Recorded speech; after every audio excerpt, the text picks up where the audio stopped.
Listo, lo escuchamos, chicos. Listo. Buenos días, compañeros. Hoy vamos a presentar lo que es las hormonas testosterona, progesterona y estrógenos. El grupo está conformado por Camilo, Valeria y quien les habla, Antonio. Bueno, compañeros, primero vamos a iniciar con la testosterona. La testosterona, bueno. Decimos que la testosterona, ya como lo habíamos comentado el profesor, esta base hecha de colesterol, digamos, es como lo que ya el grupo de Caterine lo había tocado, que era que la testosterona, digamos, venía de colesterol como materia prima, por ende ya sabemos que es una hormona liposoluble. Entonces, un concepto que tenemos dice la testosterona es la principal hormona de los testículos, es un esteroide con 19 carbonos, con un grupo hidroxilo en la posición 17, se sintetiza a partir de colesterol y es, digamos, la hormona principal de los testículos, pero también se da en otra parte diferente, en lo cual ya la hemos tocado, que era la glándula suprarrenal. Entonces, pues me voy a arriesgar a hacerles, digamos, haciendo un repaso con respecto a lo que ya hemos tocado con el profesor, como es el sistema porticotalámico, y vamos a mirar desde dónde inicia, digamos, la secreción hormonal para llegar hasta el estímulo, para tener como resultado la hormona testosterona. Entonces, primero que todo vamos a tener lo que ya mencionábamos el profesor, que esto es el hipotálamo. El hipotálamo, en el cual pues no era la secreción como tal de una hormona, pero nunca nos preguntamos, o digamos, nunca hemos hecho énfasis en saber de dónde viene la GnRH, hormona liberadora de gonadotropinas. Entonces, buscando, digamos, esta información, está en el cromosoma 8 de la especie humana, y este me codifica la proteína GnRH1.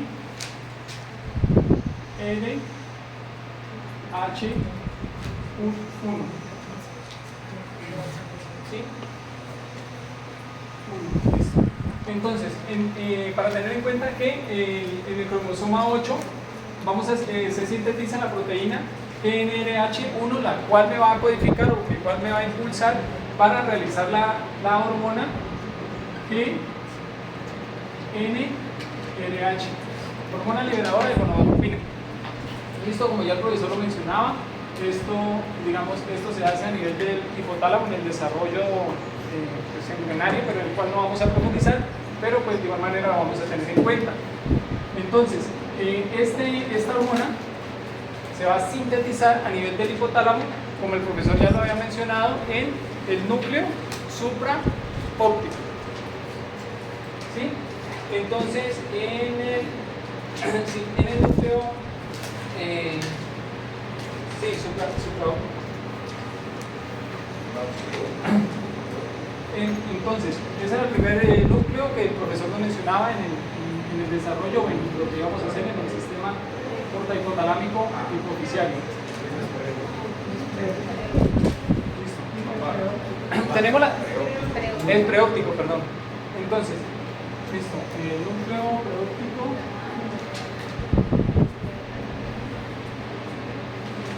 Listo. En el núcleo preóptico se va a sintetizar la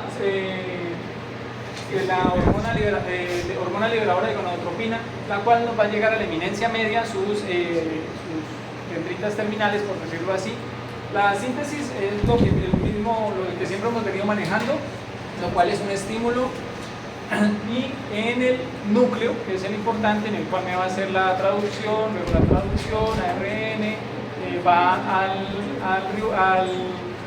al retículo endoplasmático rugoso, en el cual me va a dar un prepro, en el cual digamos en el núcleo, y luego en el retículo endoplasmático, retículo endoplasmático rugoso me va a dar un pre-pro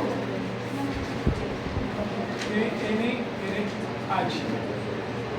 Entonces me va a dar como resultado esta proteína, en la cual está compuesta por muchos aminoácidos y aún no está preparada para actuar.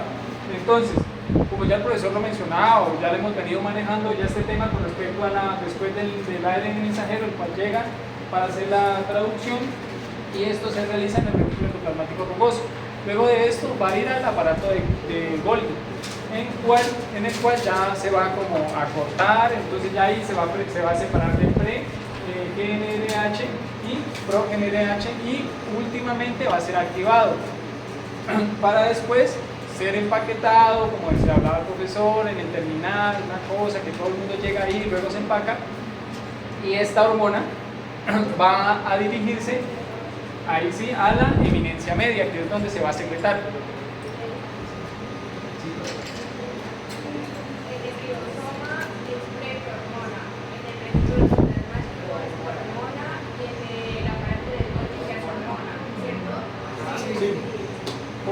El aparato de Golgi, por eso, ahí ya como finalizado, ya es la hormona que está activada. Es que ella te está haciendo una... Profe, en la literatura decía, o sea, no especificaba, sino que él decía que en el retículo endoplasmático como tal, o sea, ahí no especificaba, sino que nos decía de prehormona, o sea, llegaba como tal largo, más sin embargo ahí se cortaba, se sintetizaba y pasaba de pre-GNRH a pro. Sí, pero lo que te está diciendo la o sea, la ruta ahí es después del núcleo que participa es el rilosoma. Entonces, es el rilosoma el estado de pre-prohormona. Pre-prohormona es el rilosoma. Ahora, si te recuerdas, el rilosoma está ubicado en el retículo endoplasmático rugoso. O sea que su producto es vertido al red. Y en el red es donde se convierte en prohormona. Y después, cuando pasa al aparato de Golgi, ahí es donde se convierte en hormona. Entonces, la apreciación de la compañera es correcta porque ajusta el concepto que estás dando. ¿Alguna literatura lo...? Sí, lo relaciona. Pues, digamos, yo no... Pero es más exacto lo que ella dice. Listo, pues yo no lo mencioné así porque ya era un tema que veníamos manejando, pero gracias, sin embargo, o sea, no... Listo. Entonces, ya está activado, el cual va a ser empaquetado y va a ser dirigido hacia las terminaciones de esta hormona, perdón, de esta neurona, ¿sí? La cual va a llegar hasta la eminencia media, la cual esta luego va a ser liberada y se va a dirigir hacia la parte anterior de la glándula hipofisiaria, que ya conocemos que es la adenohipófisis, en la cual me va a estimular a unas células que son las células beta,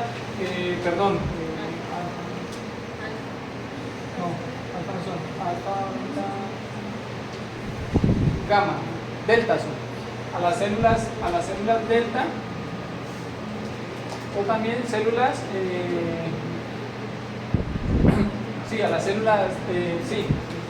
a las células delta o a las células gonadotropas, las cuales equivalen a un 10%, que ya tanto nos lo había dado el profesor, que también equivalen a un 10% en esta zona.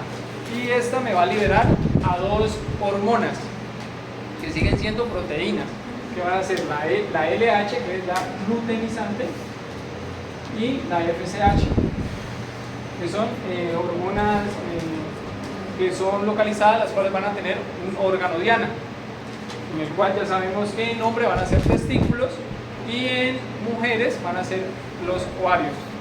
Listo, teniendo digamos estos conceptos, o ya este recorderis, porque esto es un recorderis de los cuales ya nos habían dado, ¿cuáles ellas? Una, la luteinizante, hablemos del testículo, la luteinizante, se va a dirigir y me va a producir en el testículo a la testosterona. Y la folículo estimulante se va a dirigir a unas células específicas que van a ser las células de Leydig. Y la folículo estimulante, la cual no voy a profundizar porque digamos no es, digamos, pero más sin embargo vamos a tener en cuenta que ella me va a llegar a las células de Sertoli. ¿Para qué? Para la creación de espermatogénesis. Y de igual manera esta va a trabajar en conjunto porque también es estimulada por la testosterona, la cual digamos no vamos a profundizar. Teniendo eso en cuenta, ellos se van a inhibir por feedback negativo, se van a la retroalimentación. Entonces a un aumento de testosterona, me va a venir a inhibir primeramente a las células delta o al hipotálamo para dejar de secretar hormona liberadora de gonadotropinas. Eso digamos ya es un tema que venimos manejando. De igual manera, en la folículo estimulante, en las células de Sertoli se me va a producir otra hormona que es la inhibina.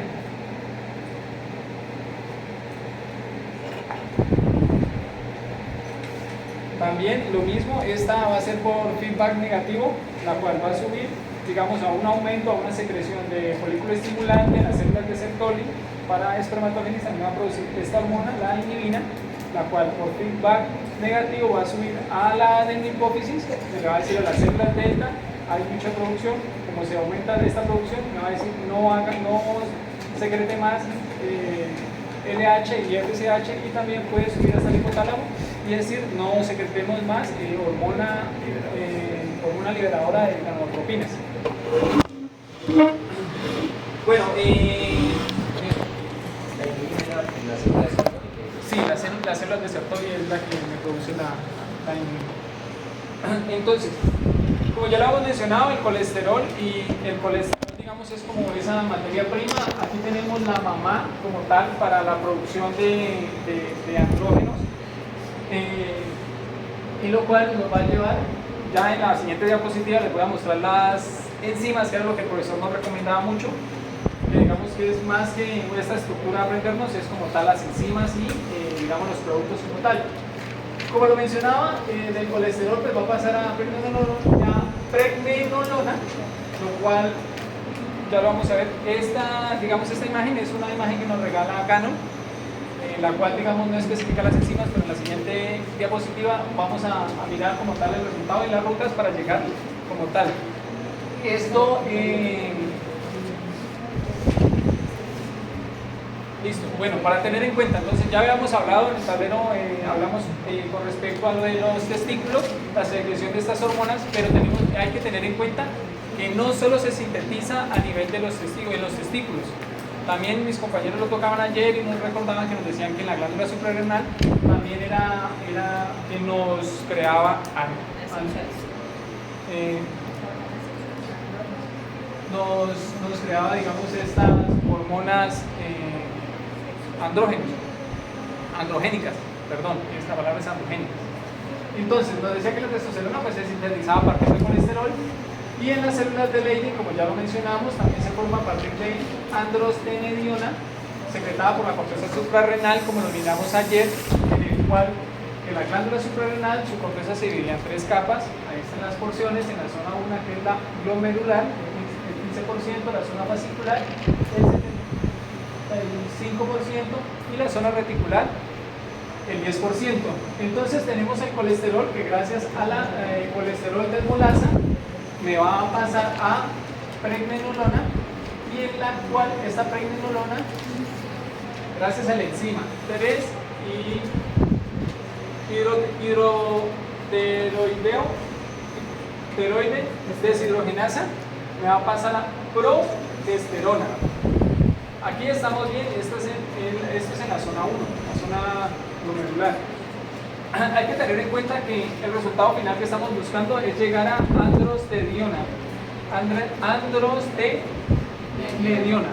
¿Sí? Entonces vamos a tener 2 rutas, como decía el profesor y decía mi compañera. Entonces, que gracias a la enzima 17 alfa deshidrogenasa, perdón, me perdí, aquí, gracias a la enzima 3 beta hidroxisteroide deshidrogenasa, me va a pasar, esta es, vamos a tener como resultado a 17 hidroxipregnenolona.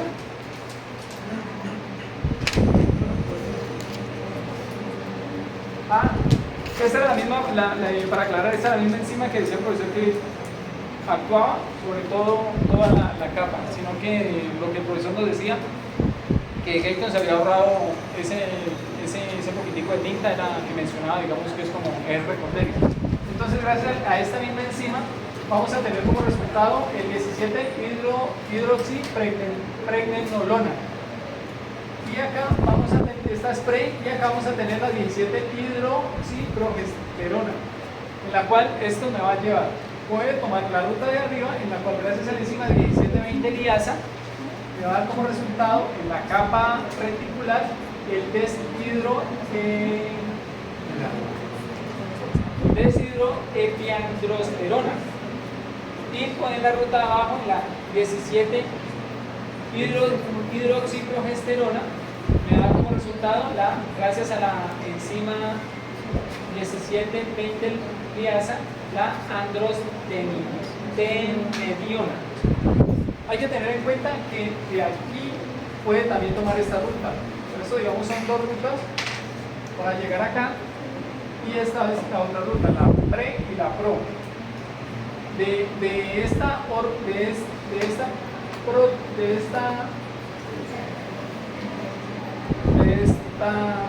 Bueno, de aquí, para poder pasar acá, puedes realizar este proceso gracias a esta enzima 3-beta, a la 3-beta hidroxiesteroide deshidrogenasa.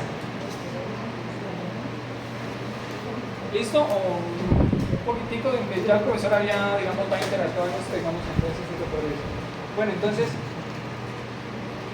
las hormonas esteroideas son similares, lo único que difiere en los órganos que ya mencionamos es la síntesis enzimática que contienen.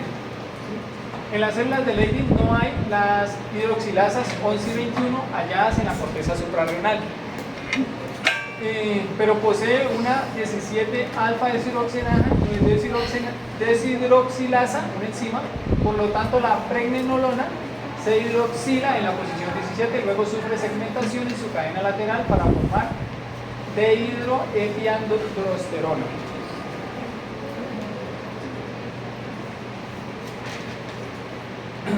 Entonces, hablando de andrógenos suprarrenales, a lo que hace referencia a la palabra andrógena son hormonas, las cuales pueden dar caracteres masculinizantes, en la cual vamos a tomar o vamos a tener en cuenta que en la glándula suprarrenal la secreción de estos andrógenos va a ser muy baja. Por ende, digamos, en las mujeres nunca les vamos a ver bigote o caracteres secundarios masculinizantes. ¿Sí? Y de igual manera, las mujeres también la producen en los ovarios, pero en una menor cantidad. Entonces tenemos estos puntos importantes para resaltar de la glándula suprarrenal con respecto a la secreción de los andrógenos, que la progesterona y los estrógenos, las cantidades, como ya lo mencioné, son mínimas, menos del 20% de su actividad. El crecimiento del vello púbico axilar en mujeres, digamos, es como una característica de que, digamos, esta testosterona tiene que ver ahí muy de la mano. Convertidas en la testosterona en los tejidos extra suprarrenales, los cuales la testosterona no se realiza o no se sintetiza en la glándula suprarrenal, sino que este lípido, perdón, lípido no, esto es derivado del colesterol, esta hormona, por decirlo así, sí, esta hormona, como es liposoluble, necesita salir para hacer, digamos, para terminar su proceso y convertirse en testosterona. Como sabemos que es liposoluble, no va a poder andar en el torrente sanguíneo libre, por ende va a necesitar de una proteína transportadora. ¿Sí? De igual manera, vamos a ver más adelante para especificarlo. De igual manera va a ser la albúmina. ¿Por qué la albúmina? Se encuentra, digamos, en mayor cantidad en plasma, por ende, digamos, es como la que más se adhiere digamos, en este momento al resultado final que tuvimos en la glándula suprarrenal, para luego dirigirla al hígado, un ejemplo, al hepatocito, en el cual en el hepatocito encontramos la enzima 17. Bueno, encontramos una enzima la cual la va a transformar en testosterona, ¿sí? A nivel hepático, a nivel del hígado. Entonces, digamos eso para tenerlo en cuenta, lo que hace referencia de que la va a convertir en testosterona en tejidos extra suprarrenales, fuera de la glándula suprarrenal. Ejercen un efecto masculinizante muy bajo, se secretan en cantidades normales, esto pues ya digamos lo explicamos. Es controlada de manera directamente mediada por la hormona adrenocorticotropa, ACTH, lo cual ya había mencionado ayer mi compañera Charit, y por las glándulas ganadotropinas. Entonces ahí ya tenemos que la glándula suprarrenal va a ser por adrenocorticotropas y por el otro lado por las gonadotropinas.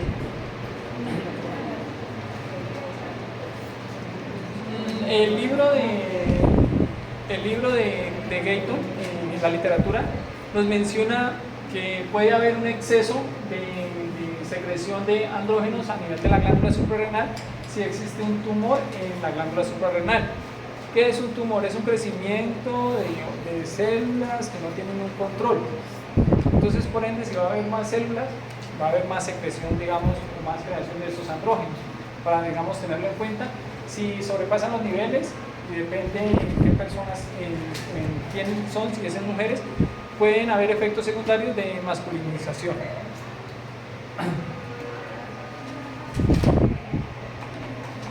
Secreción y metabolismo de las hormonas masculinizantes. Entonces decimos que la testosterona, dihidrotestosterona y androstenediona, de los cuales son secretados en testículos, son hormonas androgénicas, lo que hablábamos anteriormente, que van a dar características masculinizantes. Eso es lo que hace referencia a la palabra androgénicas. Puse, digamos, esta enzima aquí, la cual es muy importante, ya que es la enzima la cual me va a transformar en la testosterona. En algunos casos, aclaro, no siempre, en algunos casos me puede transformar la testosterona en dihidrotestosterona, ¿sí? Al momento de llegar a algunos tejidos, los cuales necesitamos esta hormona testosterona. Bueno, esta es la estructura química como la podemos observar y recordar que es muy parecida a la del colesterol. Entonces tenemos la estructura química de la testosterona y la estructura química de la dihidrotestosterona. Esta es una imagen que nos regala el libro de Gayton. Entonces, digamos, es solo como para enseñarles. Bueno, acá digamos, esto es como una imagen, si de pronto desean tomar la foto con respecto a lo que ya les intenté explicar en el tablero, de pronto para que lo tengan ahí, lo que hablábamos anteriormente, lo del feedback negativo, y lo de las glándulas, la secreción de las hormonas y órgano diana como tal, que son las hormonas sexuales. Bueno, ¿cuál es la función de la hormona LH al momento de llegar a las células de Leydig? Entonces, vamos a tener un receptor, el cual está ligado a proteínas G, como en la primera clase nos lo mencionó el profesor. Entonces esta me va a activar a la demilatoxiclasa, lo cual ella lo que me va a hacer es me va a transformar al ATP, por decirlo así, en AMP cíclico. Y más fosfato AMP cíclico más SPI era fosfato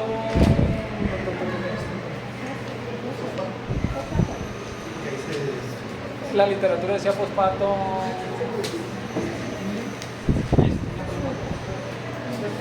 Bueno, fosfato, les debo el otro nombre ahorita que se me ilumine, les digo, porque la literatura le da un apellido orgánico, creo que era. Sí, fosfato orgánico. Listo, me va a activar a la proteincinasa, al colesterol esterasa y a la gotita lipídica, y me lo va a convertir en colesterol libre. Entonces, digamos, ahí tenemos como tal en la célula de Leydig la materia, digamos, el colesterol que vamos a necesitar para la síntesis de la testosterona.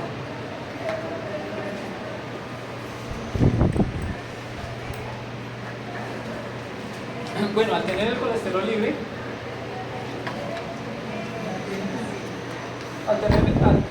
al tener el colesterol libre, gracias a la colesterol desmolasa, que ya lo hemos visto anteriormente, la transformaba en pregnenolona, gracias a la 17A hidroxilasa, nos va a convertir en 17-hidroxipregnenolona, la cual gracias a la enzima 1720 desmolasa me la va a transformar en dehidropiandrosterona, DHEA con sus siglas.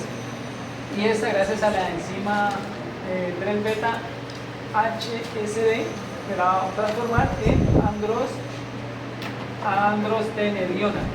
Y finalmente, gracias a la enzima 17HS, me la va a transformar en testosterona. Entonces, nuevamente un recorderis que la testosterona es liposoluble, por ende no va a poder salir directamente a navegar por el torrente sanguíneo, por el capilar, en este caso lo que mencionaba ayer, que va a necesitar de una proteína transportadora. Profe, pregunta técnica, es que en la literatura no estaba, pero yo estaba buscando en otras partes y en algunas en internet mencionaba que las células de Leydig tenían receptores para LDH.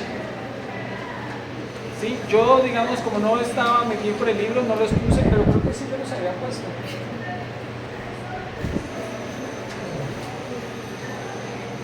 Que tenía receptores de LDH, los cuales viajaban por torrente sanguíneo y asentaban y también tomaban ese colesterol de los LDH. ¿Sí? Entonces sí es correcto. Entonces ahorita sí lo puedo decir. Entonces, como tal, esta célula, como decía el profesor, gracias eso, al núcleo, pues se va a sintetizar diferentes proteínas y en esas, como tal, receptores para la LDL,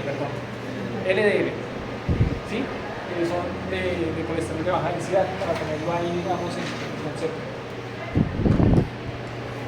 Listo, entonces, como ya lo habíamos mencionado, este es un cuadrito que nos regala Gannon con respecto a la distribución plasmática de esteroides gonadales y cortisol, lo cual vamos a tener, digamos, unos porcentajes de proteínas transportadoras, la cual pues me voy a enfocar en la testosterona, que el 2% de esta testosterona va a andar libre, que el 65% se va a transportar en globulina transportadora de esteroides gonadales y el 33% en albúmina. ¿Sí? Esto hace referencia a estas proteínas transportadoras, que la GB es globulina transportadora de esteroides gonadales, entonces estamos hablando de testosterona creada en testículos, células de Leydig, porque, bueno, de eso voy a tomar esto en el libro de Gayton. Nos hace referencia que la testosterona, digamos el 99% de esta se une a la albúmina plasmática con menor afinidad. ¿Por qué se une, digamos, a esta transportadora? Porque, digamos, es la que más abunda en el plasma. Entonces, como no hay en qué transportarse, como hay tanto eso, venga, a pesar de que no tengo tanta afinidad, venga por acá, me subo y arranco. Y la globulina beta, denominada como globulina fijadora de hormona sexual, con sus siglas SHBG, tiene más afinidad, pero digamos se transporta menos, porque digamos no abunda como tal en el plasma. Muchas de estas testosteronas que pasan a tejido se convierten en dihidrotestosterona gracias a la enzima, que ya lo hemos tocado, 5-alfa reductasa.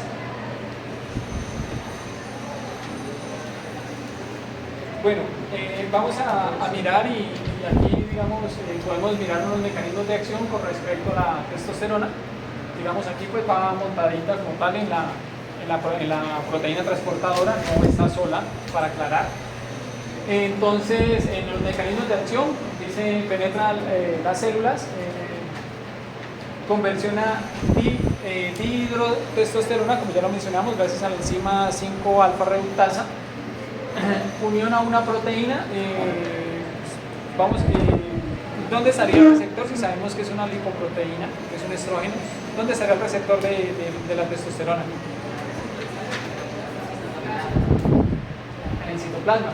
Entonces, por ende, va a tener el receptor de andrógenos, en el cual, digamos, ingresa la testosterona, se puede hacer puede tener tres rutas. Una, normal, testosterona. Dos, digamos, transformarse gracias a la enzima alfa reductasa en dihidrotestosterona, o pasar y convertirse en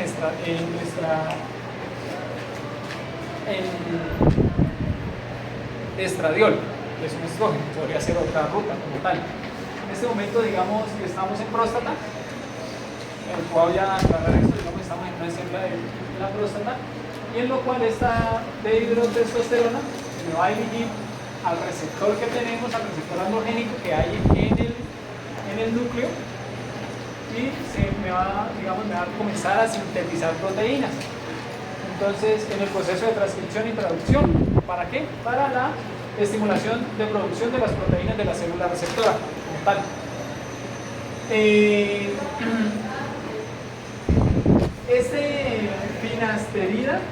Finasterida, voy a hacer la aclaración que este es un medicamento, ¿sí? Entonces, ¿qué hace este finasterida? ¿Por qué lo pusimos, digamos, ahí? Ya que en el quinto nos espera fármaco. Vamos a tener en cuenta que este medicamento lo que me va a hacer es me va a inhibir a una enzima, la cual va a ser la alfa reductasa. ¿Por qué? Porque la testosterona como tal tiene, digamos, no es tan potente como tal. Pero al momento de transformarse o pasar a dihidrotestosterona va a ser mucho más potente, digamos, el efecto que va a causar. ¿Sí? Esto, digamos,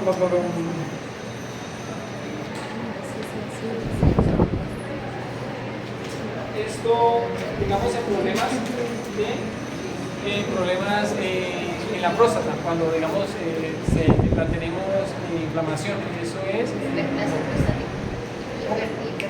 hiperplasia prostática, digamos. Entonces hay que tener en cuenta, digamos, este medicamento, por decirlo así, que viene e inhibe a una enzima la cual deja de potencializar o inhibe como tal a la testosterona, para evitar esto o minimizar esta hiperplasia prostática. La función de la testosterona, este es un cuadrito que nos regala el libro de Gayton, en el cual toda la vida va a haber una secreción como tal de esta testosterona.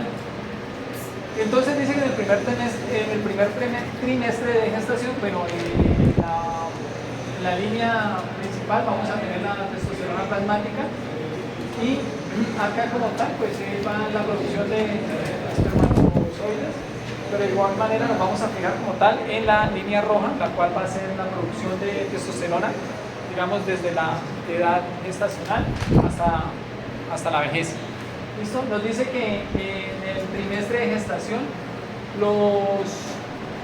los niveles de testosterona son altos, son elevados. Esto se da gracias a una proteína que es la SY. Esto se da gracias a una proteína que es la S.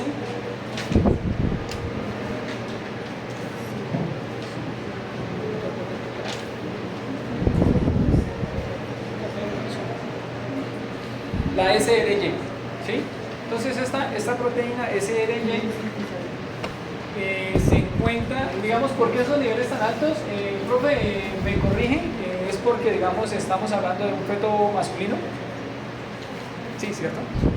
Entonces, ¿por qué los niveles tan altos de testosterona? Esto es gracias a una proteína que es la SRY, la cual en la vida fetal, pues, quien secreta como tal, digamos, inicia, digamos, esta secreción de testosterona va a ser la hormona gonadotropina coriónica humana, que es secretada por la placenta, ¿sí? Digamos, ese es como el inicio como tal. Dado que, digamos, en este feto se va a encontrar el cromosoma Y, el cual me va a codificar esta proteína, la SRY, la cual esta proteína hace que las células de las crestas genitales se diferencien y secreten testosterona. Entonces, ahí ya estamos hablando de un feto masculino. Entonces, ¿qué pasa? Digamos, esta proteína, al impulsarme las células de la cresta genital, posteriormente va a comenzar una alta producción de testosterona en el trimestre, y lo cual esto hace que al final estas células me den como resultado final el desarrollo de los testículos, ¿sí? Entonces, me da el desarrollo de los testículos y estos van a seguir produciendo esta testosterona para definir o para darle creación a los órganos sexuales, ¿sí? En el feto en su momento. También para inhibir o suprimir la formación de hormonas sexuales femeninas, por decirlo así, para que no salga con rasgos femeninos, y también para que finalmente, digamos, los testículos desciendan y queden en su posición normal en los escrotos, lo cual muchas veces puede suceder o no puede suceder, y lo que nos da un síndrome como es lo de la orquídea o criptorquídea, puede ser unilateral o entonces al nacimiento como tal decimos que la producción de testosterona es un poquito, hasta un año es un poquito elevado, esto dado como a terminar el desarrollo o el descenso muchas veces de los testículos. Hay casos en que los testículos no descienden, pero el niño nace bien, todo. Ahí digamos un profesional de la salud, el cual puede suministrar testosterona para que estos testículos finalmente puedan descender a las bolsas escrotales. Nos dice esta gráfica que de 1 año a 10 años, como tal, la secreción de testosterona es muy baja, o sea, literalmente es nula. Entonces esto se debe a que apenas el feto está como tal, o sea, ya organizó, digamos, sus cosas en su punto, pero aún no están preparadas, no están listas para esta producción de testosterona a grande escala, lo cual ya lo vamos a ver a la edad más o menos de 13 años, que comenzamos la pubertad. Entonces, digamos, ya en esta edad ya comienzan los niveles de testosterona a comenzar a elevarse. Digamos, para un recorderis, lo que mencionaba el profesor Dulcey con respecto a eso, que uno a los 13 años era feo, lleno de barros, y la otra palabra que me la abstengo. Entonces decimos que esta producción de testosterona comienza a subir en la adolescencia hasta la adultez y comienza, digamos, a seguir una meseta. Pero en la edad adulta, edad anciana, comienza esta testosterona a descender. Digamos, esto es como la interpretación de este cuadrito que nos regala la fisiología o el Becker.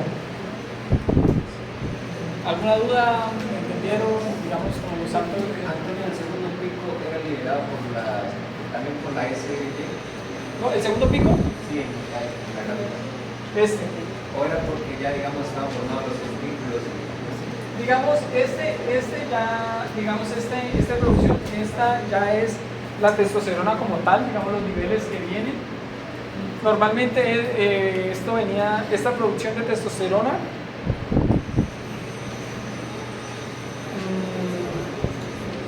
esta producción es de los mismos testículos, ¿sí? Los mismos testículos del niño, y producían, digamos, esto para finalizar como tal el desarrollo en ese transcurso de ese año, ¿sí?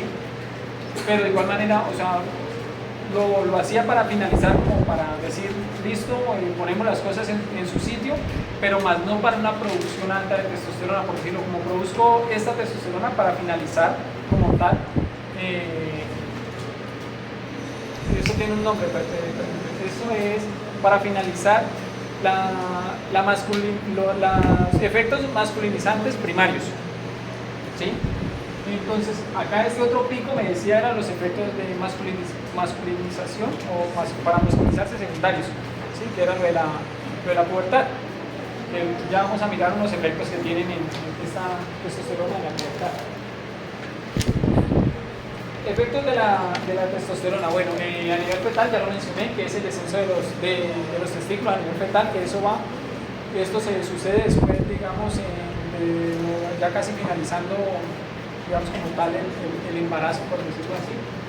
Se me va en los datos específicos. que ellos sí los mencionan. Sobre el desarrollo de los caracteres sexuales primarios y secundarios en adultos, los primarios pues ya los mencionamos, que fue digamos la pregunta que hizo Oscar, y los secundarios en adulto pues que va a ser como el efecto sobre la distribución del vello corporal. En los hombres el vello corporal pues es mucho más abundante en diferentes zonas corporales, como lo es la línea alba, axilar más, incluso hasta en la espalda, en el pecho. ¿Sí? Digamos caracteres sexuales, ese es digamos el vello corporal 1. La calvicie masculina hacía referencia a que la testosterona iba hasta al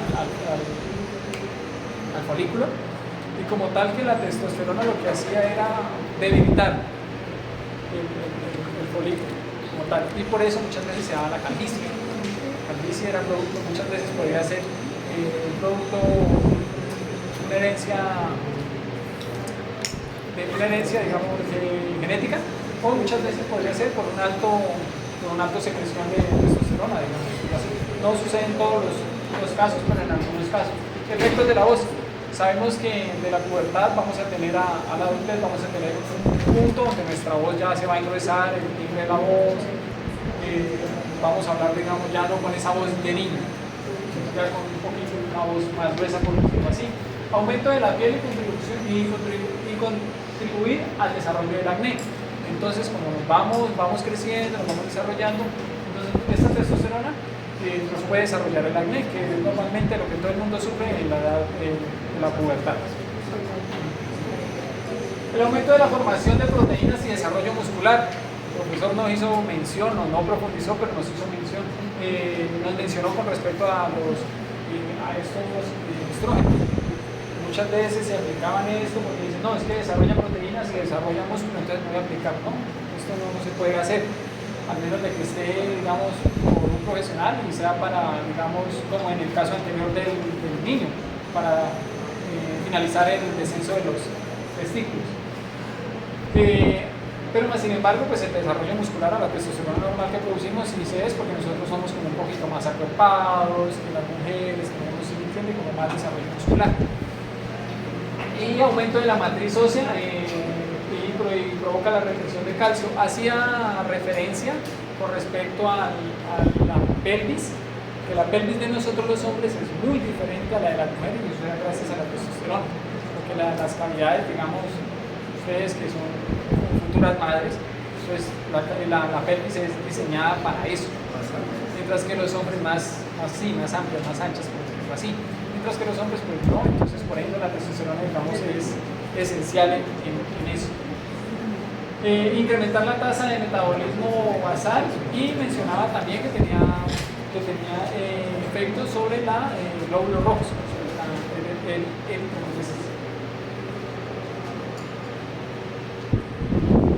bueno, ¿cuál es la eliminación como tal de la testosterona? Entonces ya miramos hasta dónde se dirigió la testosterona en la diapositiva pasada, hacia dónde se dirigió, qué hizo, los tejidos que sí la cogieron, como hubo otra testosterona de la cual no llegó a ningún tejido, pero ella pues, por ende va a llegar hasta el hígado, en el cual se va a realizar la degradación y la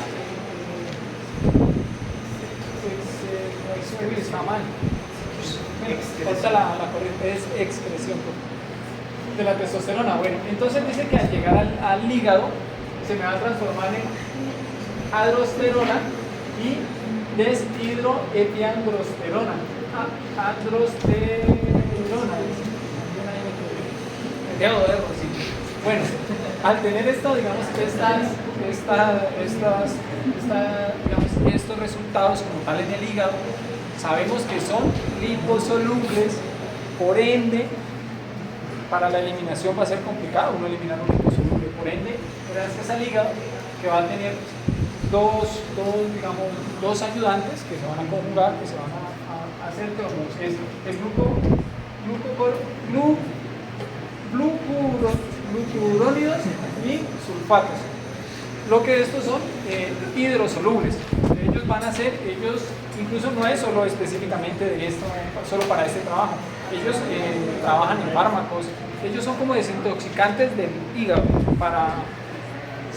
son desintoxicantes como tal. Entonces, digamos, para tenerlo en cuenta y saber que ellos van a estar presentes no solo para esto, sino para muchas funciones. Entonces, vamos a decir que estas, digamos, van a conjugar, se van a unir para decir, para posteriormente la eliminación, en la cual una va a ser por la bilis, y esta bilis va a llegar al intestino, y el intestino va a ser secretado por las heces, y la otra se va a ir hacia los riñones y va a ser secretado por la orina. Digamos, ese es como los métodos de eliminación. Para aclarar, el glucopurónidos, digamos, es el que más abunda como tal, más que el sulfatos.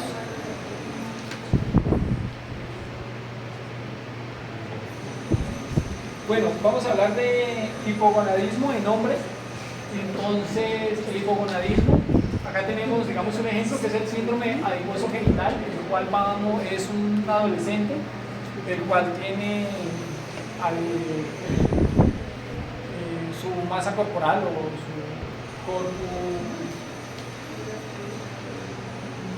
su masa corporal, o sea, su corpus, ¿cómo es? Corpulatura.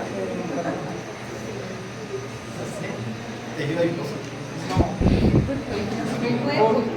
El cuerpo, pero Corporalidad. Mayor distribución. Corporalidad. sí, pero el lado, bueno.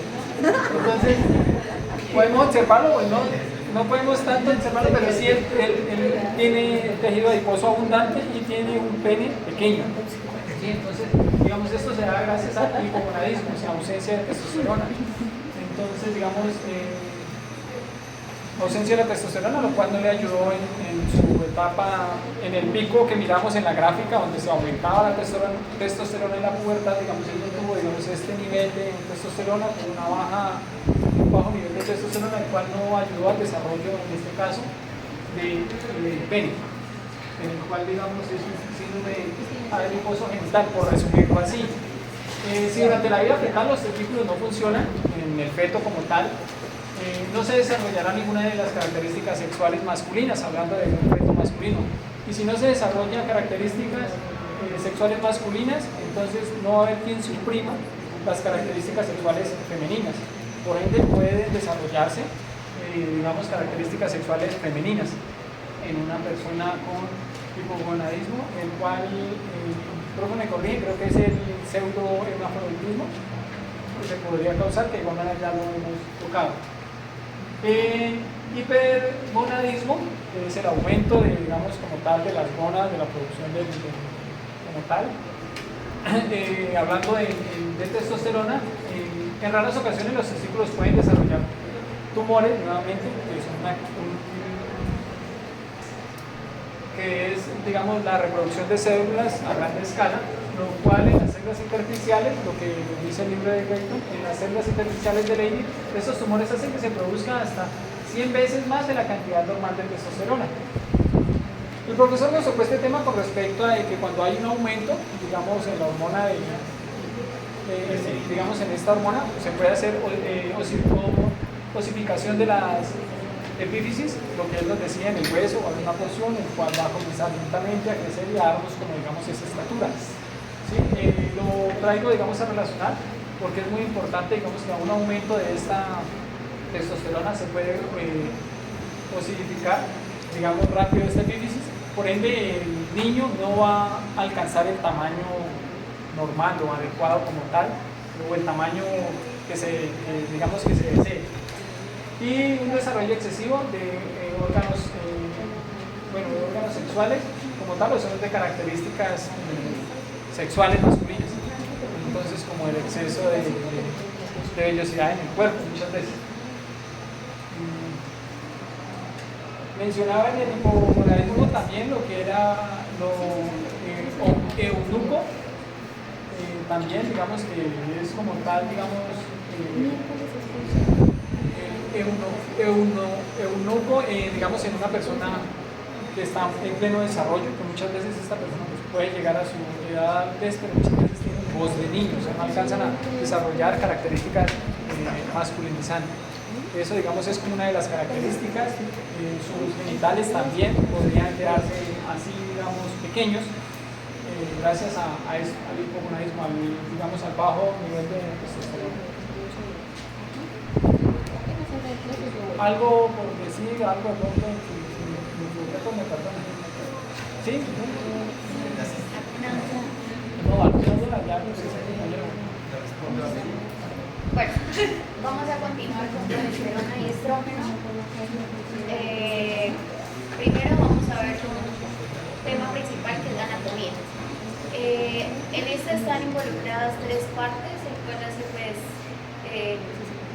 están relacionadas con el eje hipotálamo, hipófisis y ovario, el cual tiene como función la regulación del ciclo menstrual y la reproducción sexual femenina.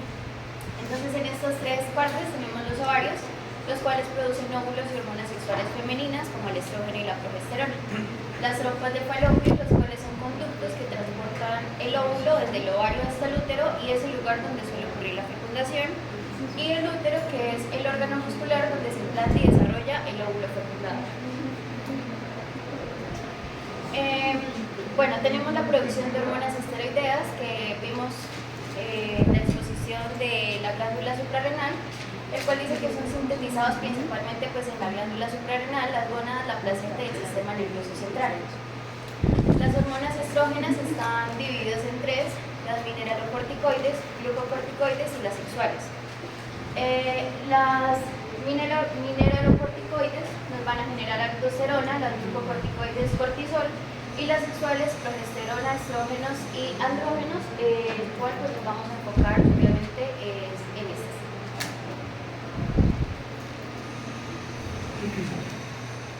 Bueno, continuamos con la formación de estrógenos a partir de andrógenos. Bueno, aquí es muy interesante conocer cómo se forman estos, debido a que primero que todo iniciamos de una sola molécula llamada colesterol, la cual de manera grosa o de manera general lo que va a realizar es convertirse en progesterona y posteriormente a androstenediona o andrógeno. Bueno, sin embargo, para verlo un poco de manera más molecular, vamos a tomar en cuenta dos estructuras muy importantes a nivel del folículo del ovario. Bueno, entonces dentro de esta tenemos a las células teca y a las células de la granulosa, las cuales a la hora de realizar la conversión de colesterol a andrógenos y posteriormente a estrógenos van a seguir un respectivo orden. Primero que todo, en el caso de las células teca, partamos desde lo básico. Ya sabemos que el colesterol es una molécula liposoluble, por lo tanto, a niveles generales no va a poder circular, por así decirlo, por el torrente sanguíneo de manera libre. Sin embargo, a la hora de llegar e ingresar a los tejidos diana, esta va, por así decirlo, a tener una característica fundamental. Pues a la hora de ser liposoluble y en el hecho de que las membranas celulares están compuestas por una membrana lipídica, el factor principal del colesterol es que este va a poder ingresar a la célula de manera muy facilitada. Bueno, entonces, ya tenemos que el colesterol ha circulado todo eso e ingresa a la célula teca. Entonces aquí, por acción de, en el caso de la célula teca, esta va a funcionar con la ayuda de la hormona LH y en el caso de la célula de la granulosa, esta va a funcionar con la ayuda de la FSH y de la LH. Bueno, entonces, primero que todo, tenemos que el colesterol ingresará a la célula teca y esta por acción de una hidrólisis, una fosforilación de la ATP, el cual va a generar un AMP cíclico, se va a convertir de colesterol a pregnenolona y progesterona y posteriormente a andrógenos. Creo que hay que tomar en cuenta un factor muy importante, es que en el caso de la célula teca, estos andrógenos no van a poder, por así decirlo, convertirse en estrógenos porque no existe la enzima necesaria. Entonces, estos van a tener que traspasar una membrana basal que existe entre la célula teca y la célula granulosa y van a ingresar pues, a la célula de la granulosa, valga la redundancia. Ya dentro de la célula de la granulosa, los andrógenos, por acción también de la fosforilación de una molécula de ATP, el cual se va a convertir en AMP cíclico, este va a generar una conversión de andrógenos a estrógenos. Sin embargo, ya lo que no había recalcado es que en el caso de los andrógenos van a haber dos principales, los cuales serán los andrógenos,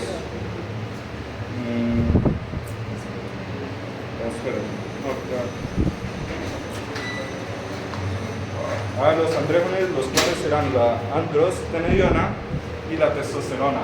Entonces, estos por acción de la fosforilación del ATP y la acción de una enzima denominada aromatasa, la cual únicamente existe, existe en otras partes del cuerpo, sin embargo en este caso estamos tomando en cuenta la célula de la granulosa. Este se va a transformar de andrógenos a estrógenos, específicamente de la androstenediona a estriol y de la testosterona a estradiol. Bueno, entonces, ya sabiendo esto, también podemos tomar en cuenta que en el cuerpo humano también existen únicamente 4 tipos de estrógenos naturales, los cuales van a ser el estrona, el estradiol, el estriol y el estetrol. Entonces, continuando con esto, también podemos tomar en cuenta el mecanismo de acción de los estrógenos. O sea, cómo este va a llegar a actuar específicamente ya a nivel de la célula. Bueno, entonces tenemos que el estrógeno también, como les decía, al ser por así decirlo, un tipo de molécula esteroide que se caracteriza por provenir del colesterol, este va a ser liposoluble. Bueno, entonces este va a llegar a la célula y va a trabajar específicamente a nivel de la membrana nuclear, que es algo que también nos había comentado el profe. Entonces este llegará a nivel de la membrana nuclear y habrá un receptor llamado receptor de estrógeno. Valga la redundancia, así se llama, el nombre es muy literal. Entonces lo que va a hacer este es llegar y unirse al receptor de estrógeno y a continuación van a formar un complejo. El complejo este tendrá un nombre, elemento de respuesta a estrógeno. Estos formarán un complejo y posteriormente por así decirlo, va a hacer una fusión con el nucleosoma, lo cual va a producir una dimerización o cambios en el complejo del ADN. Y luego este va a venir, o sea, después de la dimerización, puede tomar 2 caminos. Un camino de estos es llegar y unirse a proteínas que, para